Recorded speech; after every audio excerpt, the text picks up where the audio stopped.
Hello, in this video I'm going to be talking about my mastering process for Dismantle It. So in this project I bounced out all of the audio files of all of the track stacks, and I had the acoustic guitar, the bass, the electric, the vocal, the harmony, the intro drums and the drums. So to begin with, I watched a tutorial on mastering and I followed through the steps that he was doing in the video, and I wanted to see what the effects would come out on my track. So if I take all the effects on everything that I have off, if I pull up the mixer,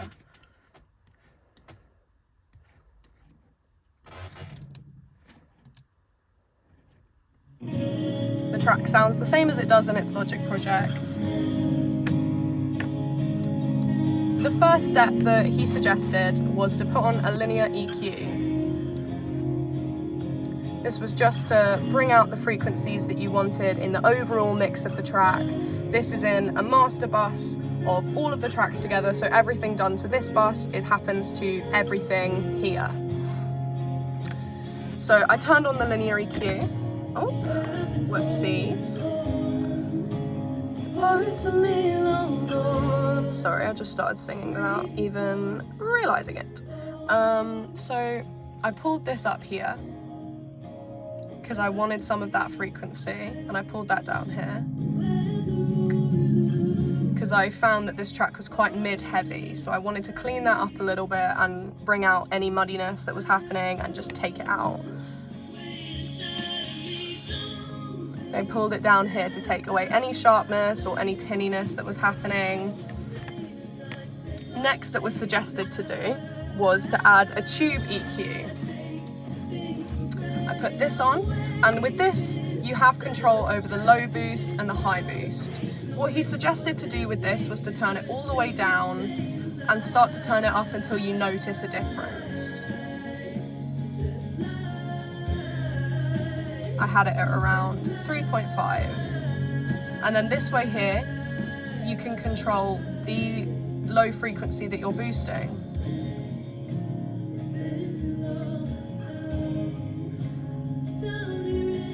If you listen there, it gets a little bit rounder, a little bit more boxy. With this high boost here, do the same, turn it down and turn it up until you start to hear a difference.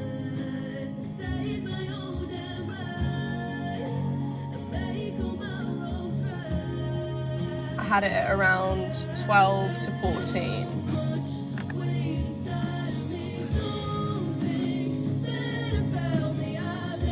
I had this at around 4.1. So that was pretty much all with the tube EQ. The next step was another compressor. I used the vintage VCA model, and I turned the threshold up to where I was starting to hear a difference. But I turned this track down a little bit so you can kind of hear me a little better. I turned the makeup up by 3 because, as you notice, when you have the threshold up a little bit more, you see the needle bouncing. So it's taking it down by 3, so I make it up by adding 3 back. I have the attack at around 23 because I wanted it to feel... I've lost my train of thought now because my track is distracting me. Let me just mute my vocals for a minute. I played around with having the attack set higher and the attack set lower, and this was a nice little middle ground, and I set the release to a similar amount.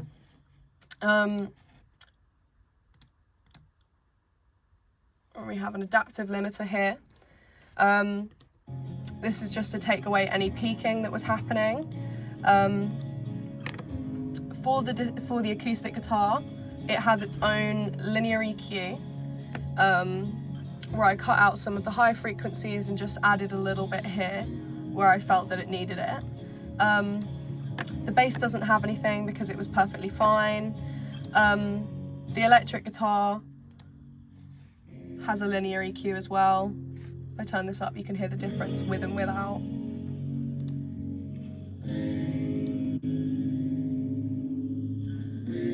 just take out some of that mid-range just so slightly, because as I said, this song is very mid-heavy and it gets a bit messy. So I take a little bit of that out just to leave a bit more room for the vocal.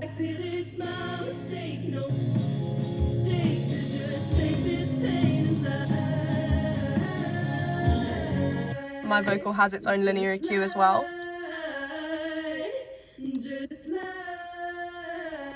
I just felt that they sat a bit nicer in the track, taking these frequencies out a little bit and a little bit of the mid-range as well. And I boosted it up ever so slightly in the high end just to bring out a little bit of sparkle. It also has a classic de-esser, so a threshold around 44, max reduction is 7.1 dB.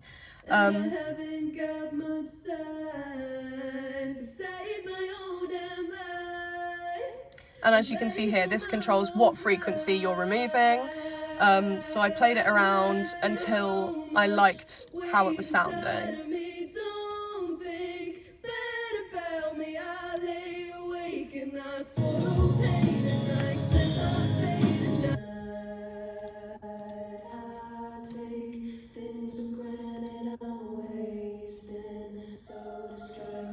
I just found that adding a little bit of that boost here brings out that high harmony just a little bit, and bringing here takes up that low harmony. So it just balances it nicely and balances the frequencies together.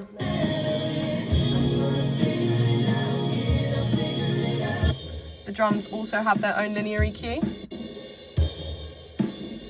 just to bring out some of that punch and some of those frequencies that were being a bit lost with the compression and the EQ that was in the original track. It's helpful to do it this way so that you can add them back on without redoing the work that you did in the project before. This is just finishing touches and adding any kind of sparkle or frequencies that you feel are getting lost.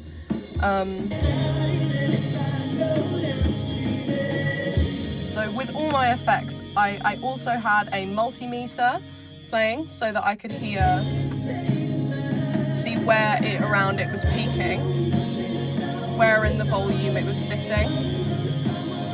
And you can also see how it balances left to right. So if there's too much going on in your right ear and not enough going on in the left, then it might be an idea to pan some more things to the left to make it a bit more balanced.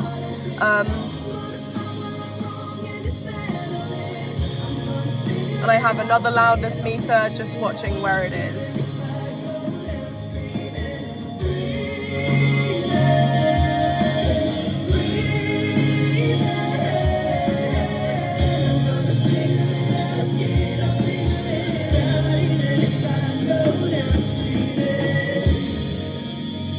And what I'm going to do now is I'm going to bring in two other test masters that I have made. This test master I made using DistroKid's mixing tool, and this master I made using Logic's mastering assistant, and I'm going to compare how they sound together. So this is my one.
on the listen of listening to them all next to each other, I much prefer this bottom one that was used with Logic's Mastering Assistant.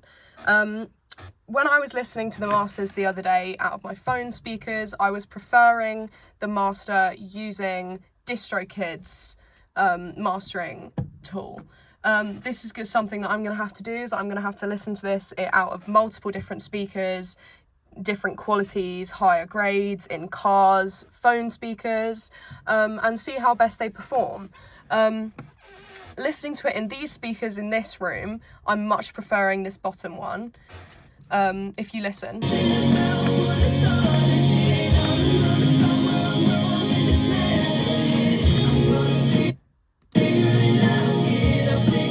This one is much more dominated by the mids, I can hear. I find that the high frequencies are a lot crisper in this one, and the drums are coming through with a lot more punch than in this one.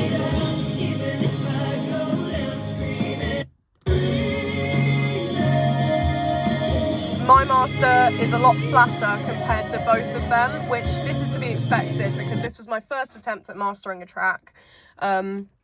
So I wasn't convinced that I was going to get to the final version of my track that way anyway, but it was something that I wanted to test out and I wanted to experiment with. But listening to it in here, this Dismantle It May 15th final using the Logic Mastering Assistant, it's looking like this is going to be the final version.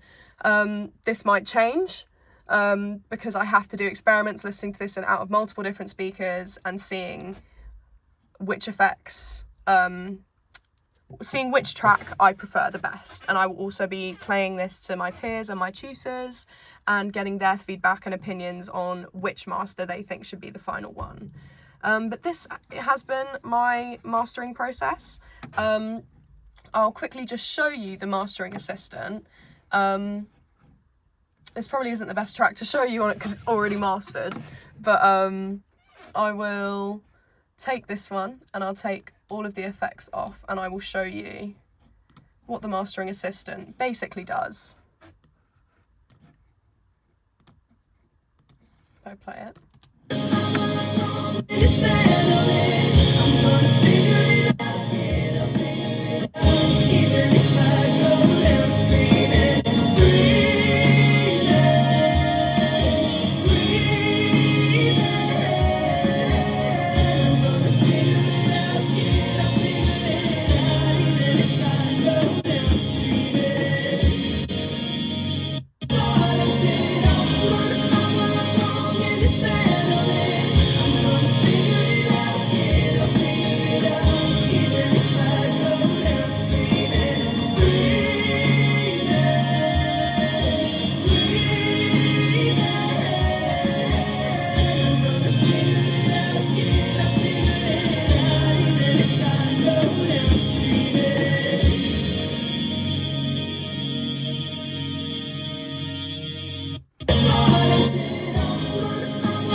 So you can clearly tell the difference of before using this Mastering Assistant and without. This is a Mastering Assistant built into Logic and it uses AI to analyse your track and the frequencies and see where it needs a bit of boosting and where it needs a bit of taking out. You have this Excite button and it says up here, introduce saturation to frequencies within the upper mid range of the signal. The loudness is obviously how loud it is. This auto EQ thing automatically does it for you and you can control how much it does or none at all. So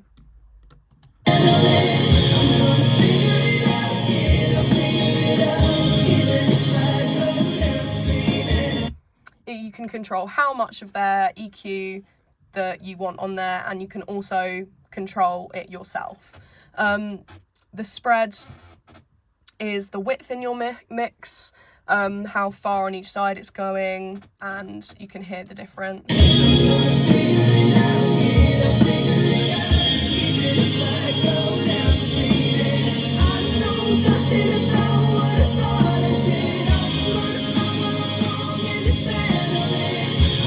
So yeah, that's pretty much it for this. You have a custom EQ button, so you can turn it off and you can turn it on.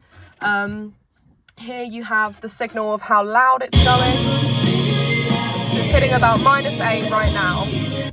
And it tells you how much your peak is, if you need to take any peaking off. But that is my mastering process. I hope this covers everything. Yeah, thank you for watching.